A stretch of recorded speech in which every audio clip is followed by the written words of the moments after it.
Assalamu alaikum to my old students. I hope you all are fine. Today we are doing day 66 and our hash is 78. आज का जो हमारा day है वो 66 है और हमारा हैश जो है वो 78। 78 हैश में हम करेंगे do and explain exercise A on page number 51। Page number 51 पर आज हम एक्सरसाइज ए करेंगे। Open your books, we are doing exercise A on page number 51। This is exercise A on page number 51. Exercise A पे आपको करना है put commas in the list. Don't put a comma before end. Copy the sentences in your notebook. यहाँ पर आपके पास punctuation जो है आ रहा है, ठीक है। हम पंक्चुएशन क्लास में कर चुके हैं, तो पंक्चुएशन में सबसे पहले आपको पता है कि कैपिटल लेटर्स यूज़ होता है एंड जहाँ पर क्वेश्चन स्टार्ट हो रहा होता है उसके एंड में हम जो क्वेश्चन मार्क पुट करते हैं और when the sentence is completed you put the full stop at the end, right. जब सेंटेंस कंप्लीट होता है तो हम क्या पुट करते हैं, फुल स्टॉप। यहाँ पर आपके पास जो है कॉमा आ रहा है। अब कॉमा मैंने आपको बताया था क्लास में भी कि हम जो कॉमा एक से ज़्यादा जब चीज़ें होती हैं तो उसके लिए हम कॉमा पुट करते हैं, ठीक है। तो यहाँ पर भी आपके पास एक से ज़्यादा चीज़ें आ रही हैं जो कि शॉप की है, ठीक है। तो हम उसके बीच मिडिल में जो है हम कॉमा लगाएंगे, ठीक है।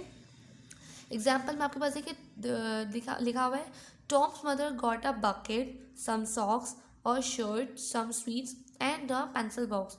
आप टॉम की मदर ने जो है क्या क्या खरीदा था, एक बकेट, कुछ सॉक्स थे, एक शर्ट था, स्वीट थी और क्या था, पेंसिल बॉक्स। तो यहाँ पर मार्केट गई थी, वो एक से एक चीज़ तो नहीं ली उन्होंने, एक से ज़्यादा चीज़ें ली थी मार्केट से, ठीक है। तो यहाँ पर एक से सब ज़्यादा चीज़ों की बात होती है तो हम मिडिल में जो है हम कॉमा पुट करते हैं, राइट। यहाँ पर भी आपको नंबर 1 और नंबर 2 पे यही करना है, right. In the shop there are pots, pan, dishes, spoons, knifes, jugs and glasses. अब इनके बीच में जो आपको क्या लगाना है, कॉमा पुट करना है। In the shop there are pots, एक शॉप के अंदर पॉट भी था, ठीक है। तो हम पॉट के पास यहाँ पर जो है कॉमा पुट करेंगे, ठीक है, ठीक है। देन पेन्स, अब पेन्स पे भी आप जो है कॉमा पुट करेंगे, ठीक है, ठीक है। Dishes, spoons, knifes, jugs and glasses, ठीक है। अब यहाँ पर आपके पास क्वेश्चन में क्या पूछा गया था, कहा गया था कि हम एंड से पहले जो है नहीं लगाएंगे। अब एंड से पहले आप नहीं लगाएंगे, ठीक है। तो हमने एंड से जो पहले यहाँ पर जग आ रहा है उससे पहले हमने लगाया है, सही।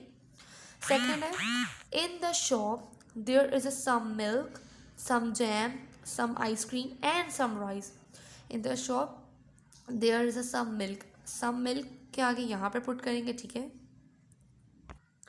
सम जैम, ठीक है, यहाँ पर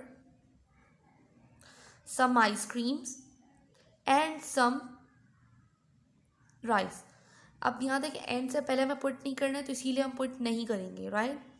बस यही काम आपको बुक में करना है और सिर्फ कॉमा आपको पुट करना है, ठीक है। अब हम थोड़ा सा flashback of use of comma ले लेते हैं, ठीक है। मैं थोड़ा सा आपको एक्सप्लेन कर देती हूँ कि यूज़ ऑफ कॉमा आप कहाँ कहाँ पुट कर सकते हैं, ठीक है। ये देखिए यूज़ ऑफ कॉमा, सबसे पहले ये तो आपको पता होगा कि कॉमा जो है हम पंक्चुएशन की जो है पंक्चुएशन के लिए फॉर्म में यूज़ करते हैं, ठीक है। जब हम एक से ज़्यादा चीज़ों के बारे में बात करते हैं तो उसके मिडल में जो हम कॉमा पुट करते हैं। अब मैं आपको एक एग्जांपल बताती हूँ, आप देखें वहाँ पर भी कॉमा यूज़ हो रहा है, ठीक है। यहाँ देखें आप जो है, अब आपके पास एक जो है क्या आ रहा है, एक गेम, ठीक है। मैंने लिखा है I like to play with ball, ludo, carrom and blocks. मुझे जो है बॉल के साथ भी खेलना पसंद है, लिडो के साथ भी और कैरम भी खेलना और ब्लॉक के साथ भी। तो आप एक से ज़्यादा चीज़ों के बारे में बात आ रही तो हम क्या पुट करें, कॉमा पुट करें, ठीक है। इस तरह से इसी तरह से आप कुछ और सेंटेंस भी यूज़ कर सकते हैं, उसमें भी आप क्या कॉमा पुट कर सकते हैं। जैसे अगर मैं कहूँ I like to eat pizza, biryani, burger and French fries, ठीक है। ये भी आप लिख सकते हैं, ठीक है। या जहाँ पर आप कॉमा पुट कर सकते हैं, जहाँ हम एक से ज़्यादा चीज़ जो है चीज़ों के बारे में बात करते हैं तो आप उसमें कॉमा पुट करेंगे। इसके अलावा ये भी है I have pen, pencils, razor, colour pencils, ठीक है, एंड न्यू पेंसिल बॉक्स। इस तरह से भी आप मतलब कर सकते हैं, ठीक है, जहाँ पर कॉमा यूज़ हो, ठीक है। जो यूज़ ऑफ कॉमा जो है पंक्चुएशन की फॉर्म है, ठीक है। पंक्चुएशन आप सबको पता है कि पंक्चुएशन किसको कहते हैं, ठीक है। So I hope you understand very well, ठीक है। तो हम अपने होमवर्क की तरफ आ जाते हैं, ठीक है। अच्छा, होमवर्क में जो है आपको क्या करनी है, लर्न जो है फॉर्म्स ऑफ वर्ब आपको याद करनी है। यहाँ पर आपको मैंने 1 से लेके 10 तक कही थी ना, तो अगर आपको याद हो गई हो तो आप इसके आगे भी जो है फॉर्म्स ऑफ वर्ब याद कर लें, ठीक है। और प्रैक्टिस करनी है आपको एक्सरसाइज ए की, जो कि पेज नंबर 51 पे जो आज हमने किया है ना, उसकी आपको प्रैक्टिस करनी है, ठीक है। Hopes to understand very well. Thank you so much. अल्लाह हाफिज़।